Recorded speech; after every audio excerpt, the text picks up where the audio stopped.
नमस्कार, खाद्य खुराक न्यूज में आप सभी का स्वागत है। आज है 64th episode of vocal for local turns local to global का। और आज शनिवार भी है और हर शनिवार जैसे आप जानते हैं कि हमारे यहाँ एक एक्सपर्ट आते हैं जो हमें अवगत करते हैं, हमें मार्गदर्शन करते हैं हमारे बिजनेस के लिए। और आज ईबीज इंजीनियर नेचरलाइट और लाइमलाइट से आज हमारे साथ जुड़े हैं इंजीनियर श्री संदीप कुमार जी। इनका परिचय तो बहुत लंबा है, लेकिन जैसे जैसे हम आगे बढ़ते जाएंगे मैं उसका परिचय आपसे करवाता रहूंगा। तो बहुत बहुत स्वागत है संदीप कुमार जी आपका। सर नमस्कार साहब, बहुत बहुत धन्यवाद इतने अच्छे प्लेटफॉर्म पे इनवाइट करने के लिए। बहुत आभारी हैं हम आपके।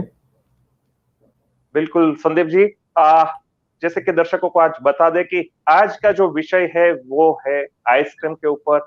आइसक्रीम नाम सुनते ही लोगों के चेहरे पे जैसे एक स्माइल सी आ जाती है। और इस आइसक्रीम उद्योग में काफी ऐसे लोग हैं जो जुड़ना चाहते हैं, जो काम कर रहे हैं, उनके लिए आज ये एपिसोड समर्पित है। तो पहला सवाल संदीप जी आपसे पूछना चाहेंगे कि आइसक्रीम उद्योग का कद जो है वो विश्व में क्या है और भारत में इसकी क्या स्थिति है सर? आइसक्रीम वर्ल्ड वाइड देखा जाए तो काफी पॉपुलर डेजर्ट के रूप में जाना जाता है। और मिल्क में अगर हम बात करें तो इंडिया का सबसे ऊंचा स्थान है दूध बनाने प्रोड्यूस करने में। और जितना मिल्क कंजप्शन है टोटल इंडिया वर्ल्ड का, उसका 1/5 पार्ट जो है वो इंडिया कवर करता है। अब बात करते हैं आइसक्रीम की, तो आइसक्रीम में हम लोग अभी काफी पीछे हैं। वर्ल्ड की बात करें तो यूनाइटेड स्टेट का जो पर कैपिटा कंजप्शन है वो 22 लीटर है। और हमारा जो नजदीकी देश है चाइना, उसका पर कैपिटा कंजप्शन है वो 3 लीटर जो है पर कैपिटा कंजप्शन है। वहीं अगर हम बात करें इंडिया की, तो इंडिया का पर कैपिटा कंजप्शन 400 ml है, जो कि बहुत ही कम है। यानी कि सालाना भारतीय लोग जो होते हैं वो 400 ml आइसक्रीम जो है वो कंज्यूम करते हैं ऑन एन एवरेज। बिल्कुल सर, तो 22 लीटर जो है वो अमेरिका का है और इंडिया का महज सिर्फ 400 400 ml। तो बहुत ही लंबा स्कोप है, बहुत ही बड़ा ये एक डिफरेंस। फासला है जिसको हम, हाँ, और बहुत ही इसलिए मुझे लग रहा है कि भारत में काफी ज्यादा स्कोप है आइसक्रीम के लिए। सर सर आपसे पूछना चाहेंगे कि कोई भी व्यवसायकार को आइसक्रीम के उद्योग में क्यों आना चाहिए? आइसक्रीम का उद्योग, एक तो उसकी प्रोडक्ट की शेल्फ लाइफ, दूध से बनने वाली बहुत सारी चीजें हैं और आइसक्रीम उनमें से ऐसी एक प्रोडक्ट है जिसकी शेल्फ लाइफ यानी कि उसको रखने का जो समय है वो काफी ज्यादा मिलता है। आपको प्रिजर्व कर सकते हैं विदाउट एनी केमिकल और सिंथेटिक प्रिजर्वेटिव के, आप उसको प्रोसेस से प्रिजर्व कर सकते हैं। और दूसरा, इसमें जो प्रोडक्ट है, जैसा कि आपने पहले ही बोला कि आइसक्रीम का नाम सुनते ही चेहरे पे स्माइल आ जाता है, तो उसी तरह जो बनाने वाला है उसके दिल में और चेहरे पे हमेशा स्माइल बना रहता है आइसक्रीम बनाते टाइम, कि वो लोगों को कुछ एक अच्छा प्रोडक्ट खिला रहा है। और साथ ही साथ इस बिजनेस में इसलिए आना चाहिए कि फ्यूचर में इसके एक्सपांडेशन के बहुत सारे चांसेस हैं। अभी बहुत सारी टेक्नोलॉजी इंडिया में आना बाकी है, जो नए मैन्युफैक्चरर जब एंटर होंगे तो वो टेक्नोलॉजी वो अपने साथ इस फील्ड में लेके उतर सकते हैं। क्या बात है सर। आइसक्रीम खाता है वो तो हमेशा खुश रहता है, लेकिन जो बनाने वाला है वो भी हमेशा खुश रहता ही है, जैसे आप बता रहे हैं। जी। दर्शकों से बता दें कि आज हमारे साथ जो जुड़े हुए हैं वे संदीप कुमार जी है। इनके एक भाई भी है मुकेश कुमार जी। इसलिए इन्होंने ईबीज माने इंजीनियर्स इंजीनियर। ब्रदर के, जी, इंजीनियर्स ब्रदर के नाम से एक फर्म शुरू किया है जहां पर वे आइसक्रीम स्टेबलाइजर कंसल्टेंसी वगैरह बहुत कुछ देते हैं। आगे मैं आपको सब अवगत करता जाऊंगा। और आपको ये जानकर खुशी होगी कि आज जो भी प्रश्न है आपके आइसक्रीम संबंधित, तो वो आप बिल्कुल संदीप कुमार जी से आज पूछ सकते हैं। संदीप सर आपसे पूछना चाहेंगे कि आइसक्रीम में कौन कौन से वेरिएंट हो सकते हैं सर? आइसक्रीम के टाइप्स की बात कर रहे हैं, कितने तरह के आइसक्रीम होते हैं? जी सर। तो आइसक्रीम देखा जाए ना तो एक बहुत गहरा कुआं है, जिसमें पानी का अगर आप ढूंढने जाएंगे तो आपको जो तलिया बोलते हैं ना वो नहीं मिलेगा, क्योंकि इसमें सैकड़ों प्रोडक्ट है। और उसके बाद इसमें जो मैन्युफैक्चरर्स है वो दिन ब दिन कुछ नए इनोवेशंस करते रहते हैं। आइसक्रीम में सॉफ्ट सर्व आइसक्रीम होता है, हार्ड आइसक्रीम होता है। और अगर प्रोडक्ट वाइज बात करने जाए तो लोग इसमें जो सर्विंग वाला आइसक्रीम है, सर्व जो कर सकते हैं, रेडी टू ईट वाला वो कंसेप्ट है। फिर पार्टी प्रोडक्ट्स वगैरह, novelty item, cup, corn candies, तो बहुत सारी बहुत बड़ी ह्यूज रेंज है इसके अंदर, आइसक्रीम के अंदर। इसको कुछ शब्दों में डिफाइन नहीं किया जा सकता, बहुत बड़ा मार्केट है ये। बिल्कुल सर। तो हम डिफाइन नहीं कर सकते, लेकिन हम ऐसे इसको क्लासिफाई कर सकते हैं कि आइसक्रीम के कौन है, कप्स है, कैंडीज है, तो ऐसे जी, कौन कौन सी चीजें हो सकती है सर? कप हो सकते हैं, कोन हो सकते हैं, कैंडीज हो सकती हैं, फिर उसके बाद आपका जिलेटी वाला जिलेटो टाइप आइसक्रीम हो सकता है, सॉफ्ट सॉर आइसक्रीम हो सकता है, पॉप्सिकल्स हो सकते हैं आपके। इसके अलावा आपका दूसरा जो फॉर्मल आपका स्कूप सिस्टम वाला आइसक्रीम होता है वो हो सकता है, टॉपिंग बेस्ड आइसक्रीम हो सकता है आपका। और उसके बाद तवा का कंसेप्ट आया था, तवा आइसक्रीम हो सकता है, रोल आइसक्रीम हो सकता है, बहुत सारा आइसक्रीम होता है। नेचुरल या आइसक्रीम का कंसेप्ट आया था, फ्रेश फ्रूट बेस्ड आइसक्रीम हो सकता है आपका। जी सर, बिल्कुल। तो ऐसे हम जैसे गिनने जाएंगे तो पूरी बहुत। शाम ढल जाएगी। जी yes, sir. Yes, yes, yes. Sir, आपसे पूछना चाहेंगे कि यदि कोई व्यक्ति जो है वो आइसक्रीम इंडस्ट्री में आना चाहता है, तो जी। मिनिमम उसके पास कितना निवेश होना चाहिए सर? आइसक्रीम जैसे बहुत सारी कैटेगरीज होती है। अगर आप छोटे से स्टार्ट करना चाहते हैं कुल्फी से, तो आप 4 से 5 लाख का छोटा बजट लेके भी स्टार्ट कर सकते हैं। अगर आप छोटा आइसक्रीम यानी कि पार्लर कंसेप्ट पे जाना चाहते हैं, तो 8 से 10 लाख का इन्वेस्टमेंट करके आप उसमें कर सकते हैं। अगर आप प्रोडक्शन लेवल थोड़ा बड़ा करके और नोवेल्टी आइटम में जाना चाहते हैं, जैसे कप हुआ, कोन हुआ, कैंडीज हुआ, तो उसमें इन्वेस्टमेंट थोड़ा ज्यादा होता है। 25 से 30 लाख का इन्वेस्टमेंट मिनिमम होता है।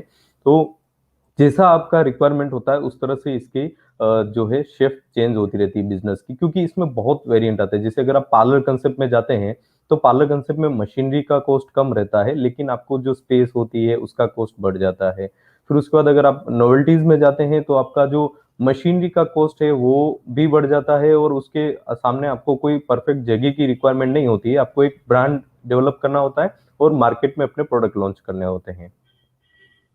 बिल्कुल सर। तो मिनिमम 4 से 5 लाख रुपए से महज ये सिर्फ उद्योग शुरू हो सकता है, और उसका अपर लिमिट जी, तो जैसे आप जानते हैं हो ही नहीं सकता है। कितना भी आप निवेश करो, उतना कितना ये भी निवेश इंडस्ट्री करो। जो, जी, जी, जी, ये इंडस्ट्री का कद बढ़ता जाएगा और उस हिसाब से जी, आपको प्रोडक्शन वैल्यू बढ़ेगा।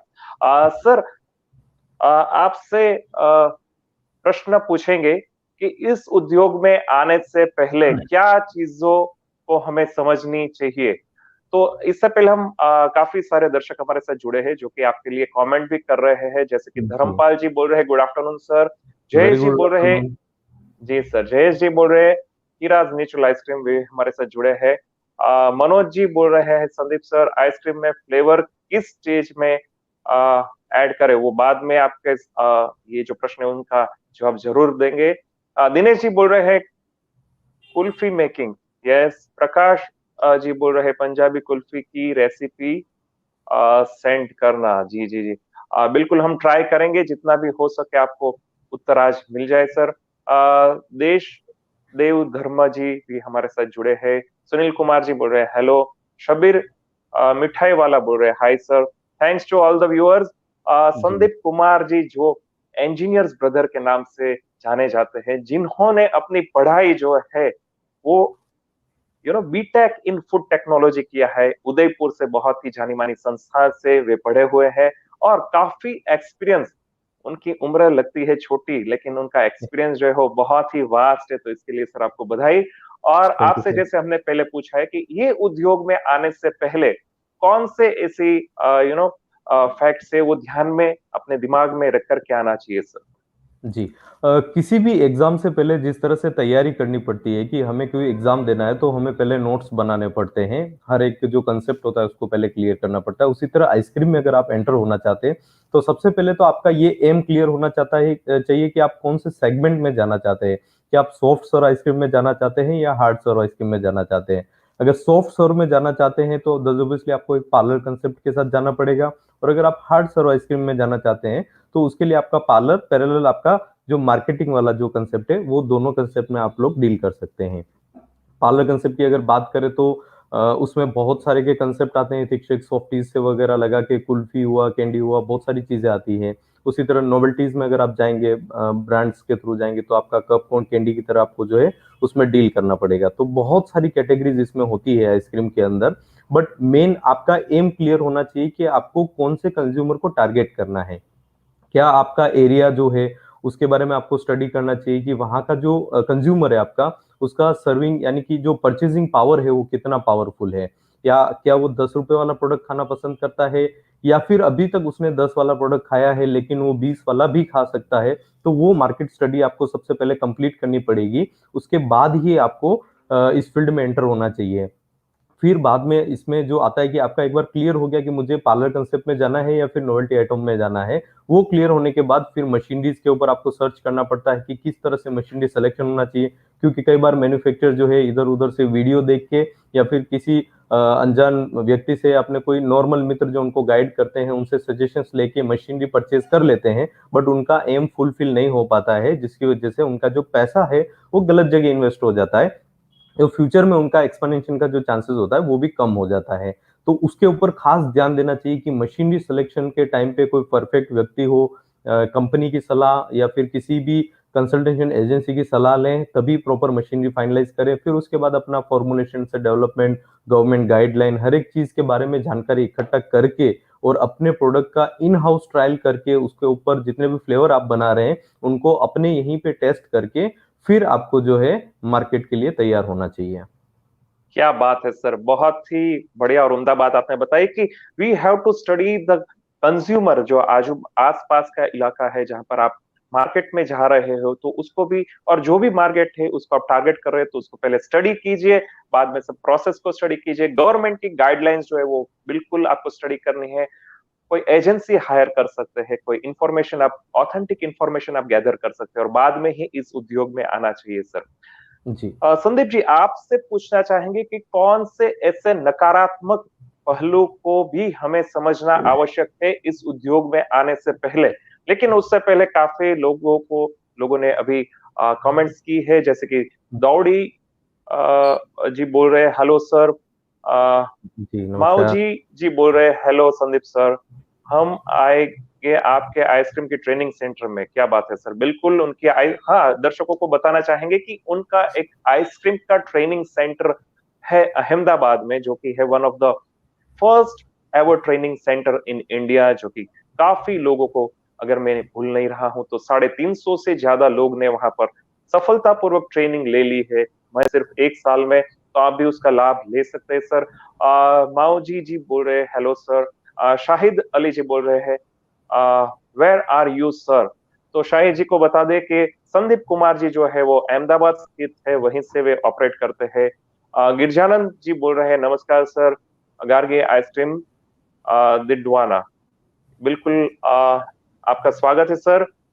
चंद्रकांता जी बोल रहे हैं thank you for sharing your experience with us. Manoj ji बोल रहे हैं संदीप सर मेरे करंट सीनियर है। क्या बात है सर। दिनेश जी बोल रहे हैं थैंक्स सर। भारतेंदु जी भी हमारे साथ जुड़े हैं। आकाश राठौड़ जी बोल रहे थैंक यू, कृष्णा आइसक्रीम से है, रतलाम से। सभी लोगों का यहाँ पर स्वागत है सर। और आज नवरात्रि भी शुरू हो रही है, फर्स्ट डे ऑफ नवरात्रि है, तो संदीप कुमार जी आपको, आपके परिवार को और जो भी व्यूअर्स आज हमारे साथ जुड़े हैं सभी को नवरात्रि की ढेर सारी शुभकामनाएं सर। सभी को मेरी तरफ संदीप से भी शुभकामनाएं। जी सर, तो हमने जैसे आपको पूछा है कि जो हकारात्मक पहलू है वो तो है ही है कि जी आइसक्रीम खाने से जैसे लोगों को मन में एक उमंग आ जाता है, एक चमक आ जाती है, वैसे ही उनके जो उद्योगकार है उनके जीवन में भी हमेशा रौनक रहती है। लेकिन इस उद्योग में आने से पहले इसके भी काफी नकारात्मक पहलू होंगे, तो वो क्या जी है सर? नकारात्मक पहलू, अगर आप मार्केट प्रॉपर स्टडी नहीं करते हैं, अगर आपके मार्केट की डिमांड है लो कॉस्ट और अच्छा प्रोडक्ट, यानी कम दाम में अच्छा प्रोडक्ट अगर आपका मार्केट मांग रहा है और आप वहां पर ऐसा प्रोडक्ट दे देते हैं जैसे कि आर्टिसन जिलेटो टाइप का जो आइसक्रीम है, उसकी कॉस्टिंग भी हाई रहती है मैन्युफैक्चरर को, तो दस ऑब्वियसली उसका जो सर्विंग होगा वो भी महंगा होगा। अगर आपके कंज्यूमर की डिमांड लो प्राइस प्रोडक्ट की है और आप हायर प्राइस में अगर डील करते हैं, तो दस ऑब्वियसली आपको एक प्रॉपर बूस्ट जो मिलना चाहिए वो नहीं मिल पाएगा। और उसी सामने वापस दूसरा पहलू इसका ये है कि अगर आपका मार्केट जो है वो अच्छा प्रोडक्ट डिमांड कर रहा है, लाइक आर्टिसन जिलेटो टाइप का आइसक्रीम डिमांड कर रहा है, और उनको आप जो है 5 वाला 10 वाला प्रोडक्ट खिला रहे हैं, तो उनके दिमाग में एक इमेज छप जाएगी आपकी कि ये कंपनी की क्वालिटी अच्छी नहीं है। तो दोनों ही पहलुओं को आपको ध्यान में रखना है कि कंज्यूमर क्या मांग रहा है, उसकी रिक्वायरमेंट क्या है, और आप उसको कितना अच्छा दे सकते हैं उसकी डिमांड में, विद इन द प्राइस। वो इसका एक नकारात्मक पहलू है। कई बार मैन्युफैक्चरर प्रॉपर मार्केट स्टडी नहीं करते हैं और जो कंज्यूमर की रिक्वायरमेंट होती है उस हिसाब से प्रोडक्ट नहीं दे पाते हैं, जिससे उनको शटडाउन का जो है सामना करना पड़ता है। उसके बावजूद कंज्यूमर जो मैन्युफैक्चरर्स होते हैं कई बार इस तरह से फ्लेवर बनाते हैं, कुछ भी नया फ्लेवर बनाते हैं तो सीधा मार्केट में लॉन्च करते हैं, जिसकी वजह से भी काफी परेशानियों का सामना करना पड़ता है, क्योंकि वो अंडर ट्रायल होता है, तो उनके कई बार प्रोडक्ट रिजेक्ट भी हो जाते हैं। फिर उसके बाद अगर उनका जो डीलर डिस्ट्रीब्यूटर नेटवर्क होता है, क्योंकि ये कोल्ड चेन वाला सिस्टम है, पूरा आइसक्रीम जो होता है वो पूरा कोल्ड चेन पे चलता है। अगर आपका कोल्ड चेन मेंटेन नहीं है तो आपकी प्रोडक्ट की क्वालिटी जो आपकी फैक्ट्री पे बनती है वो की वो क्वालिटी आपके कंज्यूमर तक पहुंचनी चाहिए। तो कोल्ड चेन में प्रॉब्लम होने की वजह से अगर आपका डीलर डिस्ट्रीब्यूटर कहीं पे भी टेम्परेचर के साथ कॉम्प्रोमाइज कर जाता है तो आपकी क्वालिटी जो है वो भी कॉम्प्रोमाइज हो जाती है, जिससे क्या होता है कि एंड कंज्यूमर को ये लगता है कि ये कंपनी की वजह से इसका जो प्रोडक्ट है वो खराब आया है। और सबसे ज्यादा प्रॉब्लम राइज होता है जो कोन मैन्युफैक्चरर्स हैं आइसक्रीम के अंदर, उनको ये सबसे ज्यादा प्रॉब्लम फेस करनी पड़ती है।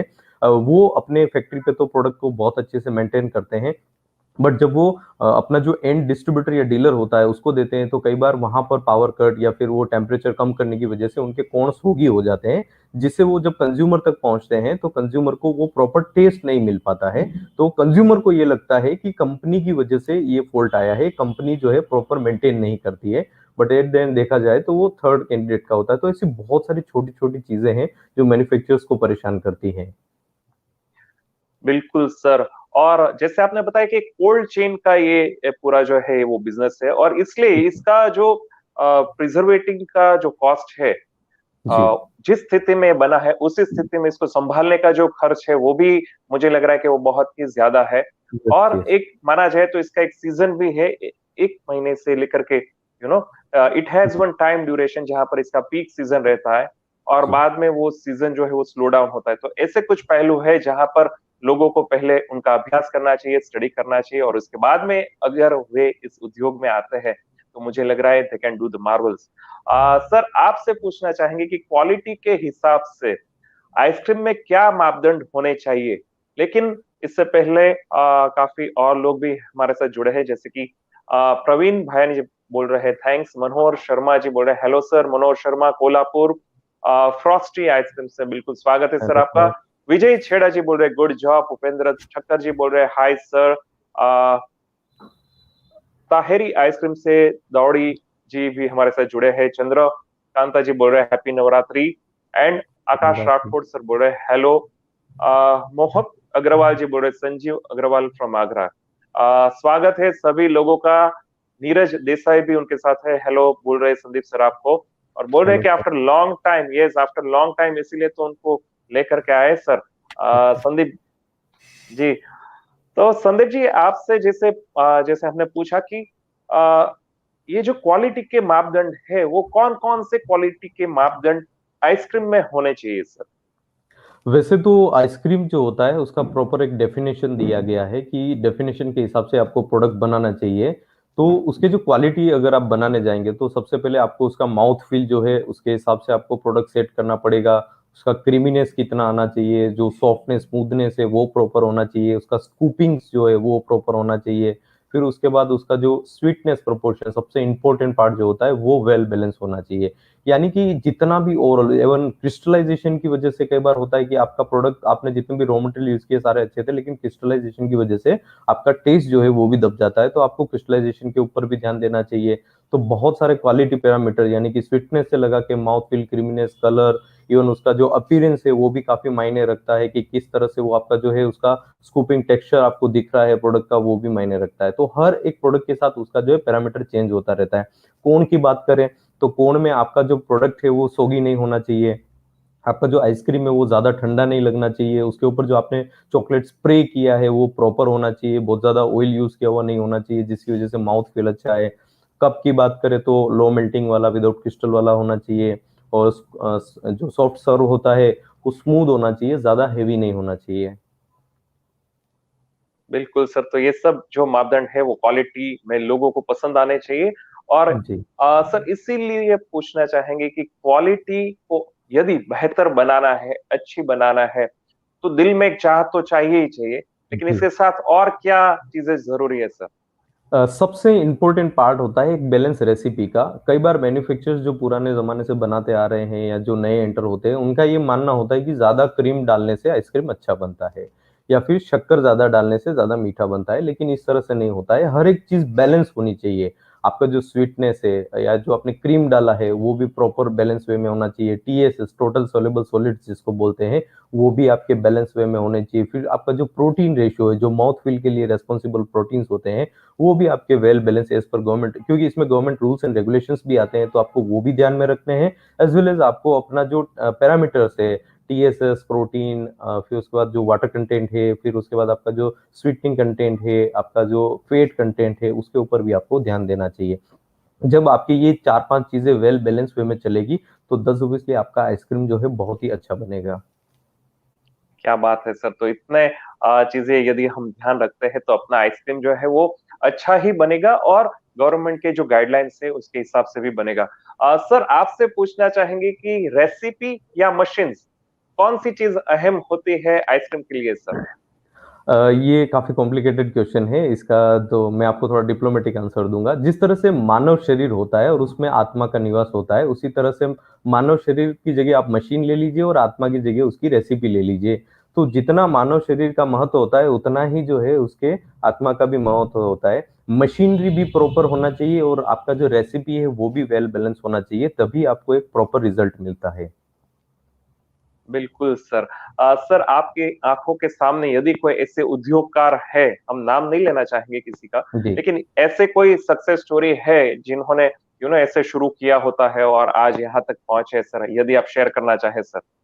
ऐसे बहुत सारे मशीनरी मैन्युफैक्चरर हैं जिन्होंने बेसिक से स्टार्ट किया था और काफ़ी अच्छा ग्रो किया है। बेसिकली हम जी। किसी कंपनी को प्रमोट नहीं करेंगे, लेकिन बहुत सारे मशीनरी मैन्युफैक्चरर हैं जिन्होंने बॉटम से स्टार्ट किया और अपने क्वालिटी की वजह से आज वो अच्छा डील कर रहे हैं। अब जो और मार्केट सर, में निकलेंगे। जी। जी सर, और आइसक्रीम के लिए सर, आइसक्रीम उद्योगकार में सर?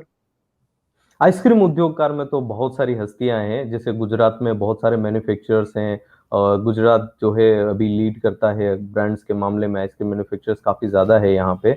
और बाहर की बात करें, महाराष्ट्र वगैरह भी लीड कर रहा है। अभी तो महाराष्ट्र में भी काफ़ी सारी कंपनीज नई ओपन हुई हैं, और साउथर्न रीजन भी काफ़ी अच्छा ग्रो कर रहा है। तो बहुत सारी इंडस्ट्रीज हैं यहाँ पर, और बहुत सारी इंडस्ट्रीज के शायद आप और मैं भी नॉन नहीं है, लेकिन वो अच्छा वर्क कर रही है अपने एरिया में, जिन्होंने ब्रांडिंग शायद अच्छा नहीं किया हो, लेकिन वो अपने कस्टमर को ध्यान में रख के प्रोडक्ट काफी अच्छा सर्व कर रहे हैं। सर कितने कितनी धीरज चाहिए इस उद्योग में आने के लिए सर? साल, 2 साल, 5 साल, 10 साल, कितने सालों तक की मेहनत ये अ, उद्योग में लगती है सर, जी। कम नए से कम एक उद्योगकार के लिए? जी। नए उद्योगकार को कम से कम 1 साल तो इस बिजनेस को समझने में ही निकालना चाहिए। मेरा मानना तो ये है, अगर आप कहीं से इधर उधर से जानकारी जुटा के प्लांट डाल देते हैं, तो सबसे बड़ा रिस्क ले रहे हैं आप।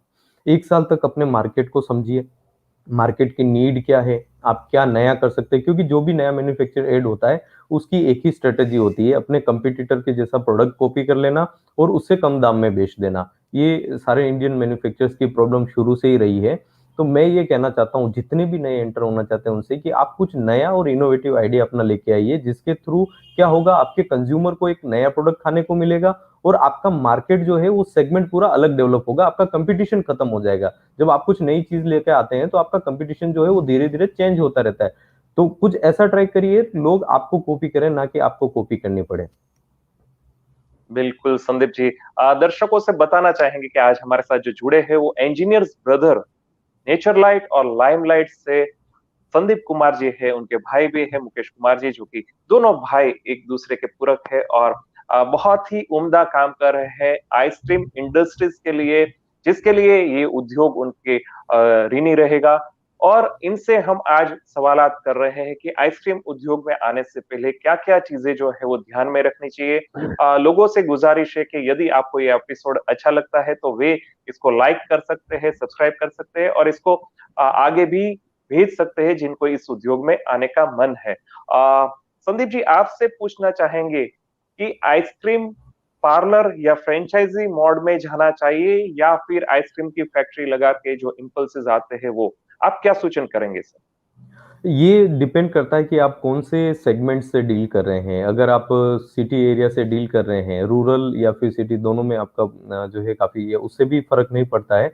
आपका कंज्यूमर का जो बाइंग प्रेफरेंस है वो किस तरह से है, क्या आपका कंज्यूमर है वो कॉस्टली या अच्छा आइसक्रीम खाना पसंद करता है, तो आपको पार्लर कंसेप्ट में जाना चाहिए। और अगर आपका कंज्यूमर है उसको नोवेल्टीज आइटम चाहिए, कपकॉर्न कैंडी, यानी 10 20 या 15 या इस तरह से अगर आपका उसका कस्टमर प्रेफरेंस है, तो आपको 10 ऑब्वियसली नोवेल्टी आइटम में डील करना चाहिए। पार्लर ओपन करने से पहले उसके बारे में प्रॉपर स्टडी होना जरूरी है कि आपका कस्टमर किस तरह का प्रोडक्ट चाहिए उसको, क्या उसको लिक्विड फूड चाहिए, क्या उसको सेमी सॉलिड फूड चाहिए या हार्ड आइसक्रीम चाहिए, उस चीज के बारे में आपको प्रॉपर पता होना चाहिए। तो दस ऑब्वियसली आइसक्रीम में एंटर होने से पहले आपका जो मार्केट है उसको प्रॉपर एनालिसिस करिए आप।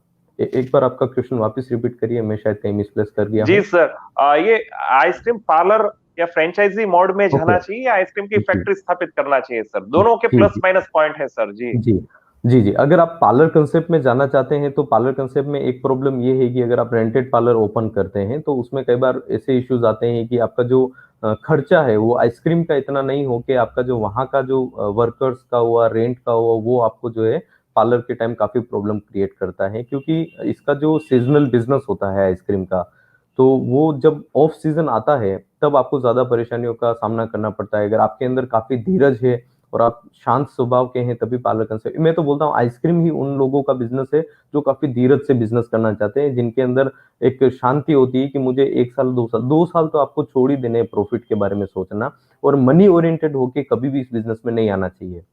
इस बिजनेस में वही लोग आए जिनको अच्छा खाने का, अच्छा खिलाने का और अच्छा कुछ जो है इस सोसाइटी को दे के जाने का इरादा हो। इसमें प्रॉफिट काफी अच्छा हैंडसम प्रॉफिट है, मैं बोलता हूँ, लेकिन उसके लिए आपको काफी मेहनत और स्ट्रगल करना पड़ेगा। जितने भी मैन्युफैक्चर हैं आइसक्रीम में अभी, उन्होंने काफी स्ट्रगल किया है, हर एक चीज में उन्होंने बहुत चीज में ध्यान रखा है, इनोवेशंस किए हैं, नई चीजें लेके आए हैं, तब जाके वो आज टॉप लेवल पे पहुंचे हैं। हम गुजरात की बात करें तो यहाँ पर छोटे छोटे गांव में करोड़ों की फैक्ट्रियां लगी हुई है आइसक्रीम की। एक छोटे से गांव में आप देखेंगे दो दो तीन तीन फैक्ट्रियां हैं, बड़ी बड़ी फैक्ट्रियां हैं, जो हम शायद सिटी में भी हम लोग उनको इमेज नहीं कर पाए, इतनी बड़ी फैक्ट्रियां उन लोगों ने लगे। तो उनकी एक ही सोच विचारधारा थी कि हमारा जो एम है लोगों को अच्छा खिलाना, कुछ अच्छा प्रोडक्ट देना, जिससे क्या होगा कि हमारा भी ब्रांड नेम बढ़ जाएगा और लोगों को एक अच्छी चीज विद इन द प्राइस भी मिल जाएगी। और आसपास आपको सबसे पहले तो जो रॉ मटेरियल है, कोई भी नई कंपनी जब खुलती है तो सबसे पहले उसको वहां पर लैंड की तलाश करनी पड़ती है कि उसका जो प्रोडक्शन एरिया होगा जहां पर उसकी जो लैंड होगी उसका कॉस्टिंग कितना जाएगा, फिर उसके बाद पानी की अवेबिलिटी कैसी है वहां पर, उसके बाद रॉ मटेरियल की अवेबिलिटी आपको चेक करनी पड़ेगी। आपको जैसे आपका दूध जो आइसक्रीम के लिए जो आपका दूध लगने वाला है उसकी अवेबिलिटी कैसी है, क्या उसकी कॉस्ट हाई जा रही है। अगर आपका दूध का कॉस्ट हाई है और अगर आप जो कम प्राइस वाले प्रोडक्ट है उसमें डील करना चाहते हैं तो उसमें भी आपको प्रॉब्लम फेस करनी पड़ेगी।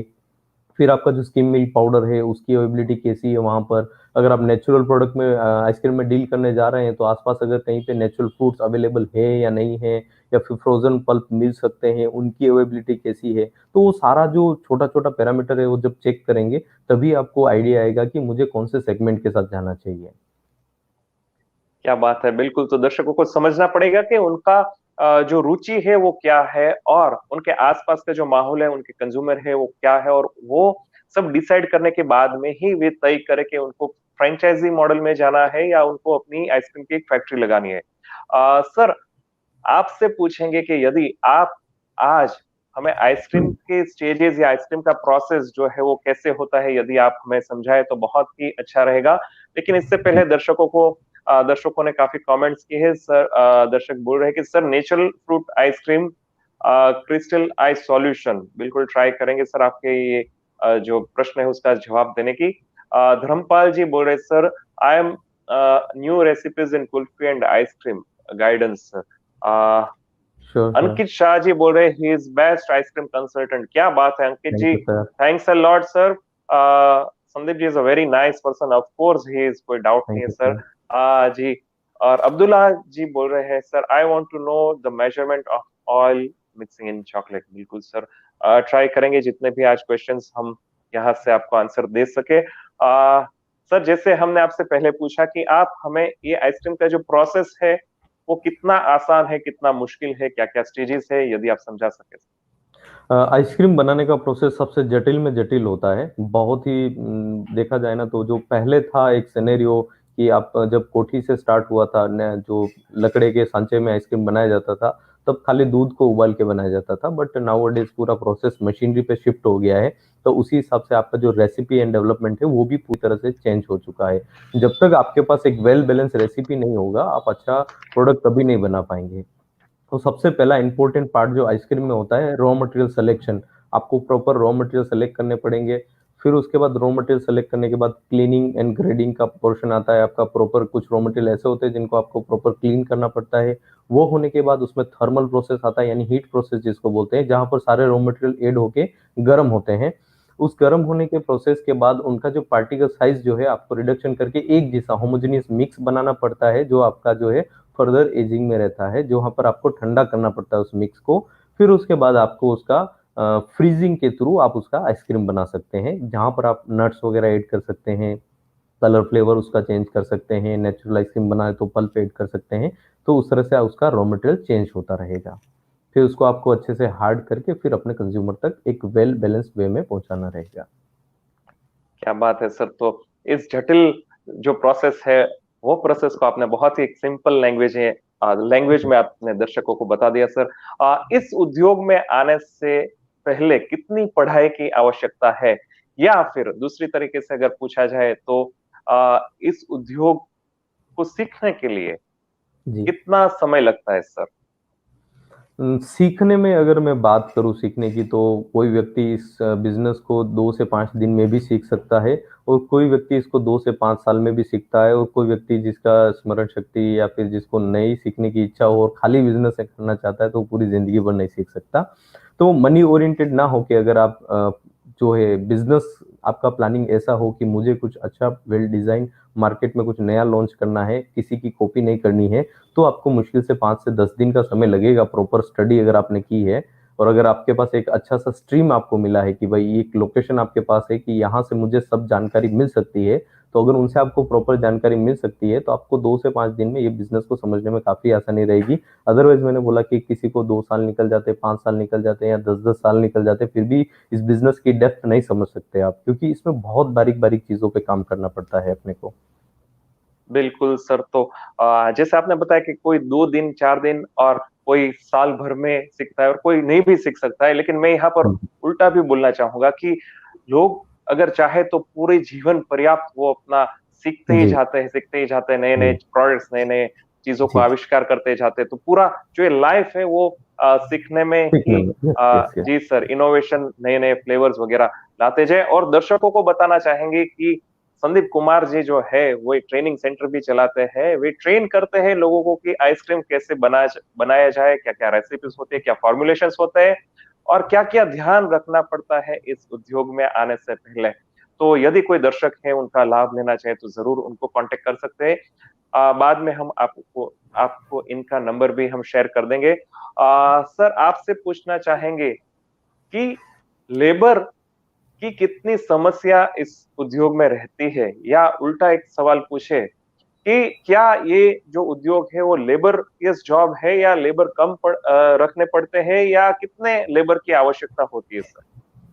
बिजनेस के मॉडल के ऊपर डिपेंड करता है। अगर आपका बिजनेस जो है उसमें सेमी ऑटोमाइज मशीन है, यहाँ पर ये ऑटोमेटिक नहीं है मशीनरी आपके पास, अगर आपका स्मॉल स्केल पे काम है तो उसमें लेबर की जरूरत ज्यादा पड़ती है। और अगर आपका ऑटोमाइज प्लांट है तो उसमें लेबर से ज्यादा आपको ऑपरेटर की जरूरत पड़ती है। तो लेबर का तो अभी देखा जाए तो सब जगह थोड़ा बहुत इश्यू रहता ही है, आपको उनको पूरी तरह से मैनेज करना पड़ता है। फिर कई बार ऐसा रहता है कि फॉर्मुलेशंस भी आपको जो है प्रॉपर सेटअप करके अपने लेबर के साथ शेयर करना होता है। तो वो एक अलग ही इशू है इस इंडस्ट्री के लिए, कि जो स्मॉल मैन्युफैक्चर है उनको लेबर की प्रॉब्लम शुरू से रही है और अभी भी है, और वो फ्यूचर में भी रहेगी जब तक वो ऑटोमाइज नहीं हो जाएंगे।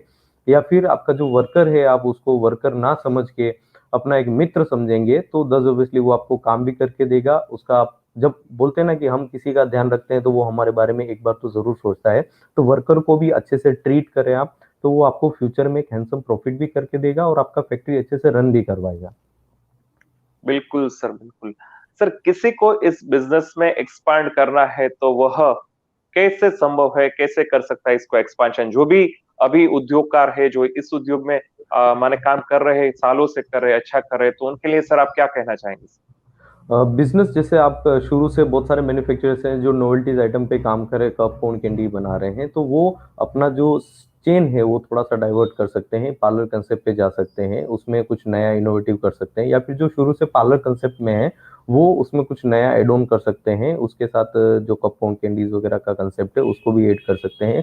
और देखा जाए तो डेयरी में बहुत सारी संभावनाएं हैं नए प्रोडक्ट्स की, आप नए प्रोडक्ट्स भी बना सकते हैं अगर आपके पास अच्छा सा पार्लर है और आप खाली आइसक्रीम और कुल्फी बेच रहे हैं, तो उसके साथ आप थिक शेक सॉफ्टीज वगैरह ऐड कर सकते हैं, उसके साथ आप योगर्ट ऐड कर सकते हैं, लस्सी वगैरह बहुत सारे ऐसे आइटम है जो आपका सिंगल मशीनरी में बन सकता है। आपको उसके लिए नया मशीन खरीदने की जरूरत नहीं है। तो सबसे पहले आपको ये समझना पड़ेगा कि आपका जो प्लांट है, अवेलेबल अवेलेबल जो रिसोर्सेज हैं, उसमें आप नया इनोवेटिव प्रोडक्ट क्या निकाल सकते हैं। तो जब आपको आइडिया आ जाता है कि सही इसी मशीनरी में हम कुछ प्रोडक्ट और बना सकते हैं, तो आप वो प्रोडक्ट बना के अपना जो प्लांट है उसको एक्सपांड कर सकते हैं इजीली।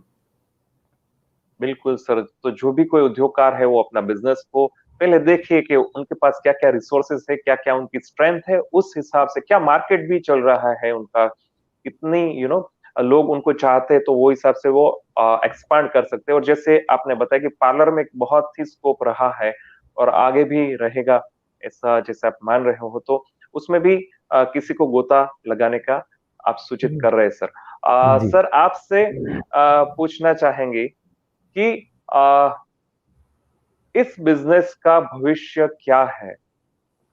बिजनेस का भविष्य जैसे हमने शुरू में ही बताया था, बहुत ही ब्राइट फ्यूचर है, जहां पर यूनाइटेड स्टेट 26 लीटर आइसक्रीम खा रहा है पर एक आदमी।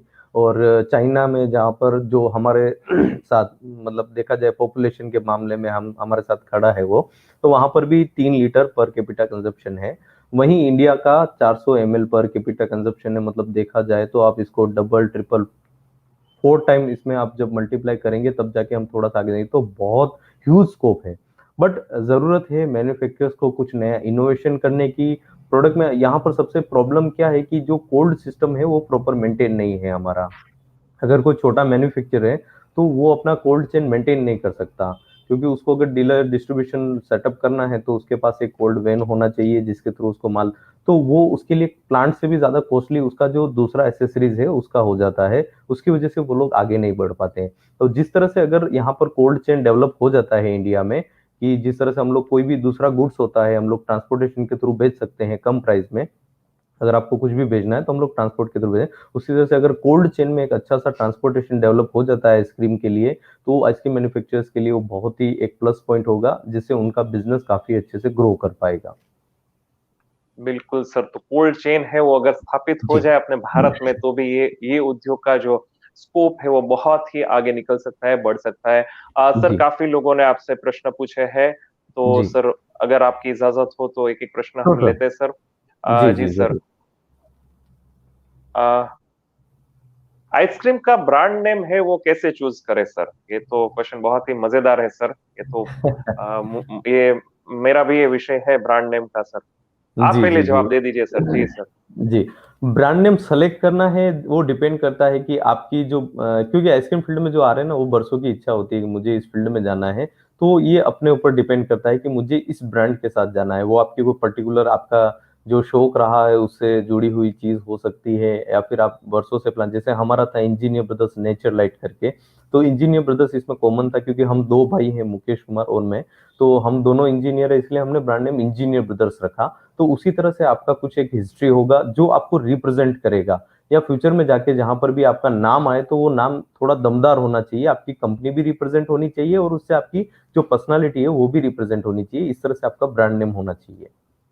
बिल्कुल सर, और मैं इसमें थोड़ा ऐड करना चाहूँगा कि नाम जी में सर। क्या रखा है। अगर प्रोडक्ट बढ़िया रहेगा तो ही आपका नाम भी जो है वो एकदम से सटीक होगा और लोगों के ज़हन में बिल्कुल सीधा उतर जाएगा सर। और जी। जो नाम है वो बिल्कुल जो यूनिक नाम है ऐसा रखेंगे तो बिल्कुल जी चांस है लोगों के ज़हन में रह जाए सर। प्रकाश जी बोल रहे हैं कि पंजाबी कुल्फी की रेसिपी सेंड करना सर। जरूर, हम आपको पंजाबी कुल्फी की रेसिपी भी भेजेंगे, और साथ ही साथ कुछ और रहता है हमारी तरफ से हेल्प तो हम आपको वो भी शेयर करेंगे साहब। आइसक्रीम में जो फ्लेवर है सर वो किस स्टेज पे ऐड करना चाहिए सर? ऐसा आइसक्रीम में पूछ रहे हैं flavour. Manoj Jakhar ji.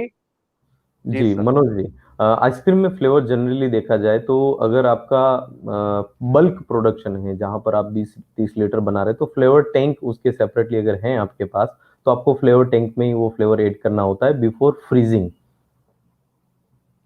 Okay, so before freezing, you have to add this flavor, right? Add flavour promote colour जी एंड बोल फ्लेवर। रहे हैं marketing plan for ice cream in this pandemic situation. जी, मार्केटिंग प्लान दस obviously ये जो situation अभी current scenario बना है तो उसमें सबसे ज्यादा इंपॉर्टेंट चीज है कि आपको बताना होगा लोगों को कि आइसक्रीम खाने से आपका इम्यूनिटी सिस्टम एक्चुअल में मजबूत होता है। क्योंकि अभी बहुत सारे लोग खाली इम्यूनिटी के नाम पे मार्केटिंग कर रहे हैं बट शायद उनके प्रोडक्ट में ऐसा कुछ है नहीं है, ये मेरा मानना है। बट आइसक्रीम एक ऐसी चीज है ना जिसमें आपको एक्चुअल में एक इम्यूनिटी बूस्टर चीज मिलती है क्योंकि उसके अंदर प्रोटीन्स, विटामिन, मिनरल्स, फिर उसके बाद कार्बोहाइड्रेट्स वगैरह सारी चीजें अवेलेबल है जो आपके शरीर की जरूरत के हिसाब से होती है। हमारे शास्त्रों में भी लिखा गया है कि दूध को एक संपूर्ण आहार माना गया है। तो इसमें आइसक्रीम में दूध के अलावा भी बहुत सारी चीजें आती हैं। तो वो सारी चीजें जब आप कंज्यूम करते हैं तो दस ऑब्वियसली आपको ये पेंडेमिक सिचुएशन का हर एक सिचुएशन में आइसक्रीम्स के काफी सारे बेनिफिट्स आपको मिलते हैं। बिल्कुल सर, तो पैंडेमिक के सिचुएशन में भी आइसक्रीम को जो है वो लेकिन मार्केटिंग के लिए उनको क्या जी, करना चाहिए सर? डोर टू मार्केटिंग के डोर। लिए जी। नहीं नहीं नहीं, मार्केटिंग अभी का जो सिनेरियो है ना वो पूरी तरह से चेंज हो चुका है। अभी डिजिटल मीडिया एंड मार्केटिंग का टाइम चल रहा है। और देखा जाए तो जिस तरह से हम अभी इस शो पे हैं तो it's a kind of marketing in ऐसा प्लेटफॉर्म है जहां पर लोग फ्री ऑफ कॉस्ट आपको देख पा रहे हैं। तो इस तरह से काफी सारे सोशल मीडिया नेटवर्क से या बहुत सारे ऐसी चीजें हैं, वेबसाइट्स वगैरह बनाना, खुद का कुछ पोस्ट क्रिएट करना या फिर एक अच्छी सी डिजाइन और अपना जो प्रोडक्ट है सबसे पहले तो उस पर ध्यान देना चाहिए कि उसका जो बाहर का कवर होता है वो आपका एक साइलेंट मार्केटिंग ब्रांड एम्बेसडर उसको बोलते हैं, उसके ऊपर सबसे ज्यादा ध्यान देना चाहिए कि उसका एक वेल डिजाइन परफेक्ट डिजाइन होना चाहिए। फिर उस डिजाइन के बाद उसके ऊपर लिखे हुए हर एक चीज जो है वो वैल्यू फॉर मनी और कस्टमर ओरिएंटेड होनी चाहिए, तभी जाके आपका जो प्रोडक्ट है वो एक बार तो लोग देखेंगे फिर उसके बाद खरीदेंगे और फिर उसके बाद खाएंगे। बिल्कुल सर। सर अनिकेत जी पूछ रहे हैं, अनिकेत असवानी जी पूछ रहे हैं, how to prevent formation of ice crystals in ice cream sir? Ice crystal आने के बहुत सारे चांसेस होते हैं। सबसे पहला चांस जहां से जनरेट होता है वो अनबैलेंस रेसिपी, जब आपका टोटल सोलेबल सॉलिड कंटेंट जो है वो लेस होता है और वाटर कंटेंट ज्यादा होता है, उस कंडीशन में आइस क्रिस्टल आते हैं। दूसरा, आपका मिक्स अगर प्रॉपर होमोजीनियस नहीं है, पार्टिकल साइज आपने प्रॉपर रिड्यूस नहीं किया है, अगर आपका वाटर प्रॉपर बाइंड नहीं हुआ है मिक्स में, तो आइस क्रिस्टल आते हैं। प्रॉपर एजिंग नहीं करने की वजह से भी आइस क्रिस्टल आते हैं। फर्दर, अगर आपने जो फ्रीजिंग पॉइंट है उसका वो प्रॉपर नहीं रखा है, जो उसका रिक्वायर्ड फ्रीजिंग पॉइंट है, तो भी आइस क्रिस्टल आएंगे। अगर फ्रीजिंग होने के बाद आपने उसको क्विक थर्म हीट शॉक नहीं दिया, यानी कि माइनस टेम्परेचर पर उसको हार्ड नहीं किया है प्रॉपर, तो भी आपके आइस क्रिस्टल आएंगे।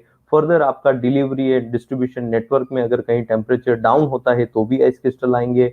रॉ मटेरियल में अगर आपने प्रॉपर स्टेबलाइजर का फॉर्मुलेशन या फिर प्रॉपर रेशियो नहीं फॉलो किया है तो भी आइस क्रिस्टल आएंगे। तो बहुत सारे रीजन होते हैं आइस क्रिस्टल आने के, तो आपको माइंड में रख के चलने पड़ेंगे। बिल्कुल सर। कौन के बारे में बिल्कुल सही बोला है, बिल्कुल सर। और सर लोग पूछ रहे हैं, sir I want to know the measurement of oil mixing in chocolate. Oil देखा जाए तो चॉकलेट का जो पेस्ट होता है वो जनरली उसमें जितना ऑयल होता है उसके हिसाब से आपका ऐड होता है। जनरली जितनी भी कंपनियां हैं 50-50 का रेशियो देती है कि half chocolate paste and half जो है ऑयल होता है। कई बार 60-40 का रेशियो होता है कि 60% चॉकलेट पेस्ट एंड 40% ऑयल का रेशियो होता है। तो डिपेंड करता है कि आप कौन सी कंपनी का चॉकलेट पेस्ट यूज कर रहे हैं और उन्होंने ऑलरेडी कितना ऑयल उसके अंदर ऐड कर दिया है, उसके बाद आपको ऑयल ऐड करना होता है। बिल्कुल sir. Sir natural fruit ice cream में क्रिस्टल आइस का सॉल्यूशन क्या हो सकता है सर? जनरली जितने भी मैन्युफैक्चर हैं नेचुरल आइसक्रीम को एक बार उनको प्रॉपरली समझना होगा कि नेचुरल आइसक्रीम होता क्या है। नेचुरल आइसक्रीम का मतलब होता है कोई भी सिंथेटिक चीज अगर आपने उसके अंदर ऐड नहीं की है, that will be your natural. जो नेचुरल रॉ मटेरियल से बना है वो नेचुरल आइसक्रीम है। तो उसमें आप नेचुरल जो स्टेबलाइजर्स आते हैं आइसक्रीम के लिए वो आप यूज करेंगे तो आपका जो क्रिस्टलाइजेशन का इशू है वो सोल्व हो जाएगा। फर्दर, आपने जो फ्रूट यूज किया है उसके ऊपर भी डिपेंड करता है। अगर आपने हाई वाटर कंटेंट वाला फ्रूट यूज किया है, विदाउट प्रोसेसिंग डायरेक्ट यूज किया है, तो भी आपको क्रिस्टलाइजेशन का यू प्रॉब्लम आएगा। तो आपको क्या करना है, सबसे पहले उस फ्रूट सिरप बना लीजिए या फ्रूट पल्प को प्रॉपरली उसको जो है वेल बैलेंस रेसिपी के साथ ट्रीट कर दीजिए, जिससे उसका वाटर बाइंड हो जाएगा और आपको जो जब उसको आइसक्रीम में ऐड करेंगे तो आपका क्रिस्टलाइजेशन का प्रॉब्लम भी सॉल्व हो जाएगा। सर अच्छा थिंकिंग है, वे पूछ रहे हैं कि sir which is the main ingredient for ice cream. Ice cream में सभी इंग्रेडिएंट मेन इंग्रेडिएंट होते हैं। जैसे आपने जो पूछा है ना, वो इस तरह से पूछा है कि आपके शरीर का सबसे इंपॉर्टेंट हिस्सा कौन सा है। तो वो उसी तरह से होता है कि आइसक्रीम एक तरह से मानव शरीर की तरह मैं कहता हूँ उसको, कि आंख का अपना एक रोल होता है, नाक का अपना एक रोल होता है और जुबान का अपना एक रोल होता है। उसी तरह उसके अंदर यूज किए जाने वाले स्टेबलाइजर इमल्सिफायर का अपना रोल है, स्किम मिल्क पाउडर का अपना रोल है, शुगर का अपना एक रोल है, उसके अंदर यूज किए जाने वाले वाटर मिल्क सबका अपना अपना रोल होता है। बिल्कुल सर, बहुत ही बढ़िया जवाब दिया सर आपने। सर विजय छेड़ा जी पूछ रहे हैं, सर जी इस दुनिया में डायबिटीज के बहुत सारे पेशेंट हैं और इनके लिए शुगर का क्या ऑप्शन होता है आइसक्रीम में सर।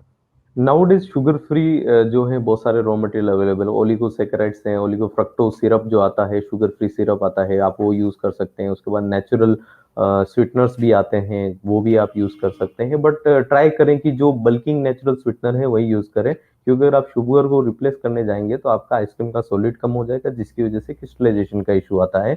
तो जो बल्क नेचुरल बल्क जिनको बोलते हैं, बल्क देते हैं आपको एट द एंड, वही जो है आपको स्वीटनर यूज करने चाहिए। बिल्कुल सर, और काफी दर्शक और भी जुड़े हैं हमारे साथ। किरण साहू जी उड़ीसा से है, नीलेश खटरा जी है, भूपेंद्र ठक्कर जी है, धर्मपाल मेश्राम जी है, दिलीप ठक्कर जी है, जितेंद्र चौधरी जी है, और बहुत से ऐसे लोग हैं, सुनीता जी है, नीलेश जी है। और जिन दर्शकों के यदि मैं नाम नहीं ले सका हूं, यदि मैं आपकी कमेंट नहीं पढ़ सका हूं, तो मुझे आप माफ जरूर करना सर। संदीप जी ने आज बहुत ही बढ़िया बातें बताई इस उद्योग में। किसी को आने के लिए उन्होंने आमंत्रित भी किया है इस ये, लेकिन उनको जानना पड़ेगा कि जो भी इनके प्लस माइनस पॉइंट है वो सब वो देख करके इस उद्योग में आए, तो उनका स्वागत है। और सर जाते जाते यदि इस उद्योग में आने वाले लोगों को आपको कोई संदेश देना है, कोई मोटिवेशनल मैसेज देना है, तो वो क्या होगा सर। सबसे पहले तो मैं लोगों को बता दूं कि आप लोग जो है अपने कस्टमर हो या कोई भी हो, उनको आइसक्रीम खाने के बेनिफिट के बारे में बताइए कि आइसक्रीम खाने के फायदे क्या हैं एक्चुअल में। सबसे पहला फायदा है आइसक्रीम खाने से कि आप खुश हो जाते हैं। जैसा हमने शुरू में ही कहा था कि आप खुश हो जाए, वो क्यों खुश होते हैं कि हमारे अंदर एक सेरोटिन नाम का जो हार्मोन होता है वो एक्टिवेट होता है, जो हमारी हैप्पीनेस के लिए रेस्पॉन्सिबल होता है। तो आइसक्रीम खाने से आपका जो ब्रेन हार्मोन है सेरोटिन, वो एक्टिवेट हो जाता है, जिससे आप जो है हैप्पी फील करते हैं। तो सबसे पहला बेनिफिट ये हुआ कि आइसक्रीम खाने से आप खुश हो जाते हैं। दूसरा एक सबसे अजीब सा उसका फायदा है, शायद आप लोग बिलीव भी नहीं करेंगे, कि आइसक्रीम खाने से वेट लॉस भी होता है। अब मैक्सिमम हम लोग यही सोचते हैं कि आइसक्रीम खाने से वेट लॉस नहीं होता है, वेट बढ़ता है, लेकिन ऐसा नहीं है। जब आप मीडियम फेट या लो फेट वाला आइसक्रीम खाते हैं तो आपके शरीर का जो टेम्परेचर है वो थोड़ा कम हो जाता है। तो आपके शरीर को वापस अपना टेम्परेचर गेन करने के लिए एक्टिव होना पड़ता है, जिससे क्या होता है कि एनर्जी और कैलोरीज बर्न होती है, जिससे आपका फेट जो है, आपका जो शरीर का वेट है वो कम हो जाता है। तो इस तरह से आपका शरीर का वेट भी कम होता है। फर्दर अपना जो हमारा जो शरीर होता है, उसमें जो बोन्स होते हैं उनको मजबूत बनाने के लिए हमारे को कैल्शियम की आवश्यकता होती है, जो हमारे शरीर में प्रेजेंट नहीं होता है। हमारे को किसी बाहरी सोर्स से जो है कैल्शियम लेना पड़ता है। तो कैल्शियम और फास्फोरस दोनों ही मिनरल्स जो है आपका आइसक्रीम में अवेलेबल होता है। आप आइसक्रीम खाएंगे तो 10 आपकी हड्डियां मजबूत होगी। फर्दर फीमेल्स होती है, उनमें ब्रेस्ट कैंसर की प्रॉब्लम काफी ज्यादा होती है, और ब्रेस्ट कैंसर का सबसे मेन जो प्रॉब्लम होता है वो होता है आपका लेक ऑफ कैल्शियम। कैल्शियम की कमी की वजह से ये प्रॉब्लम होती है। तो आइसक्रीम के अंदर कैल्शियम जो है काफी अच्छी मात्रा में पाया जाता है, जिसको कंज्यूम करने से आपको ब्रेस्ट कैंसर का खतरा है वो भी कम हो जाता है। फिर उसके बाद बात करेंगे क्विक एनर्जी की। आइसक्रीम खाने से आपको क्विक एनर्जी मिलती है, क्योंकि इसके अंदर अवेलेबल प्रोटीन, विटामिन, कार्बोहाइड्रेट्स जो होते हैं वो आपको जो है, ये प्रोसेस प्रोडक्ट है, तो आपको क्विक एनर्जी आपको इससे मिल जाएगी। तो इतने सारे बेनिफिट्स अगर आपको आइसक्रीम खाने से हो रहे हैं, इम्यून सिस्टम मजबूत हो रहा है, तो 10 आपको आइसक्रीम जो है उसको इस वे में प्रमोट करना चाहिए कि आपका कंज्यूमर सामने से आके आपका प्रोडक्ट मांगे। क्या फर्दर इसमें बात है आने सर। वाले ड्राई जी फ्रूट्स सर। भी, ये तो मैंने बेसिक वेनिला आइसक्रीम का बताया आपको। इसके बाद तो ड्राई फ्रूट ऐड होते हैं, फिर स्ट्रॉ, और सबसे इंपॉर्टेंट पार्ट अगर चॉकलेट की बात करें तो चॉकलेट में एंटीऑक्सीडेंट्स होते हैं, जो आपका हार्ट का प्रॉब्लम कम कर देते हैं। तो आपको 10 चॉकलेट आइसक्रीम अगर कंज्यूम करता है तो उसके लिए तो और भी अच्छा उसका बेनिफिट मिल सकता है। तो ऐसे थाउजेंड्स ऑफ बेनिफिट है, ये तो मैंने आपको कुछ गिने चुने बेनिफिट बताए, ऐसे बहुत सारे हिडन बेनिफिट्स आइसक्रीम खाने से होते हैं। जब आप कंज्यूमर को अवेयर करेंगे तो 10 वो आपका प्रोडक्ट पसंद करेंगे।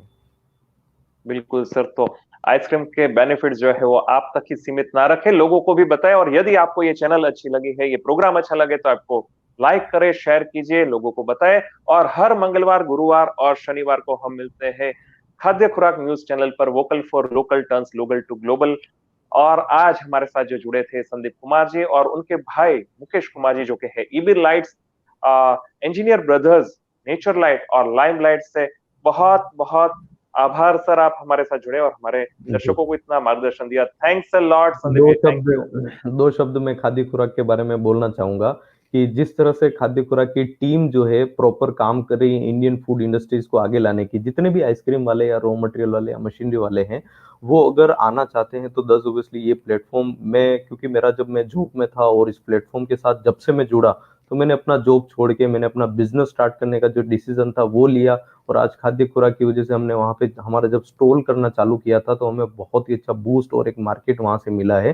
तो ये जो प्लेटफॉर्म आप जो काम कर रहे हैं इंडियन फूड इंडस्ट्रीज के लिए, शायद इससे पहले ना तो किसी ने किया होगा और माइट भी आने वाले कई सालों तक इसके ऊपर इतना अच्छा काम नहीं हो सकता है। तो हिमाचल जी और उनकी पूरी टीम का तहे दिल से धन्यवाद। थैंक्स अ लॉट, बस ऐसे ही आपका प्यार बना रहे और आप दो भाई है वो भी एक क्रांति लाए इस उद्योग में, ऐसी आपको शुभकामनाएं। Thanks a lot Sandeep ji, thank you for thank coming you to so the much show. Sir. जी sir, thank you. Thank you.